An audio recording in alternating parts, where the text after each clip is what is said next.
بهار آمد، بهاری پرسخاوت زندگانی و طبیعت را روح و روانی نو عطا می نماید. بابای دهقان و اطراف نگریسته امید می بندد به فیض و برکت دسترخوان، رزق و روزی فرزندان.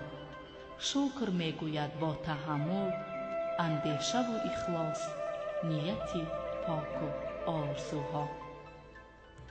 بهار هر سال می آید، ولی طبیعتش این است که ما انسانها را هرگز ترک نمی گوید و از خود در همه جا نقشه و نشانی می گذارد.